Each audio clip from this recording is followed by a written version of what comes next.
వాల్మీకి రామాయణంలో యుద్ధకాండలో శ్రీమంతుడు అనే మాటకు ఎటువంటి నిర్వచనం ఇచ్చారు? బాగుందమ్మా. శ్రీమంతుడు అంటే ఇప్పటి ఆధునిక పరిభాషలో మనం చెప్పాలి అని అంటే శ్రీ అంటే లక్ష్మి అనేటువంటి అర్థంలో, సంపద అనేటువంటి అర్థంలో మనందరికీ చిరపరిచితమైనటువంటి పదం. శ్రీమంతుడు అంటే శ్రీ కలిగినటువంటి వాడు, సంపద ఎవడి దగ్గర అయితే ఉందో వాడిని శ్రీమంతుడు అంటున్నాం. అయితే వాల్మీకి రామాయణం మన సంప్రదాయం ప్రకారం ఒక చక్కటి నిర్వచనాన్ని మనకు అందచేసింది.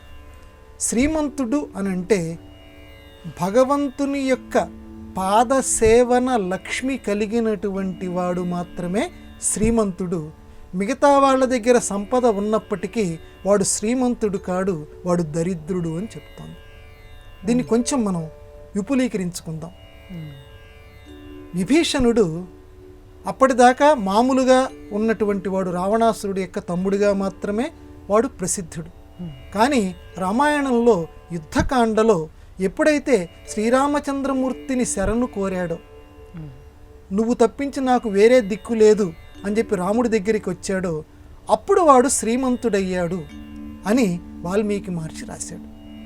ఇక్కడ మనకి వెంటనే ప్రశ్న వస్తుంది, అయ్యా వాడు అప్పటిదాకా రావణాసురుడి తమ్ముడే, మొత్తం లంకానగరం అంతా స్వర్ణమయమని చెప్తారే, బంగారం యొక్క విలువ తక్కువది కాదు కదా, అంత బంగారం విలువ కలిగినటువంటి ఆ నగరంలో ఉన్నాడే విభీషణుడు, అంత గొప్ప సంపద కలిగిన నగరంలో రావణాసురుడి తమ్ముడిగా జీవితం వెలగబెట్టాడే, వాడు శ్రీమంతుడు కాకపోవటం ఏమిటి?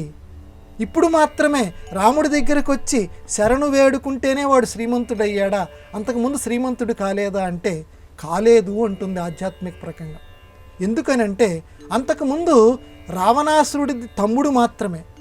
రావణాసురుడు అంటే కేవలం భగవంతుని మీద ఆసక్తి లేకుండా, కేవలం లౌకిక సుఖాల మీద భోగం కోసం ఆరాటపడినటువంటి వాడు, స్త్రీ యొక్క సుఖం కోసం ఆరాటపడినటువంటి వాడు, వాడి తమ్ముడిగా మాత్రమే లంకానగరంలో ఉన్నాడు. కాబట్టి వాడు శ్రీమంతుడు కాదు.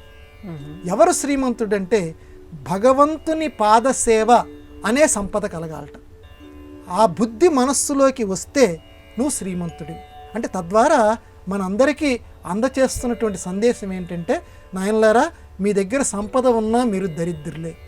అంటే లౌకికపరమైన భౌతికపరమైనటువంటి భూములు కానివ్వండి, వాహనాలు కానివ్వండి, ఇలాంటి సంపదలున్నా మీరు దరిద్రులే. మీరు నిజమైన శ్రీమంతులు ఎప్పుడవుతారంటే స్వామివారి యొక్క పాదాలని మీ మనస్సులో తలుచుకుంటూ ఉంటేనే ఆ పాద శ్రీమంతులు అవుతారు.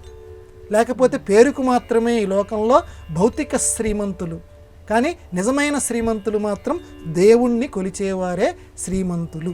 అది వాల్మీకి రామాయణం విస్పష్టంగా మనకి నిర్వచనం ఇచ్చింది.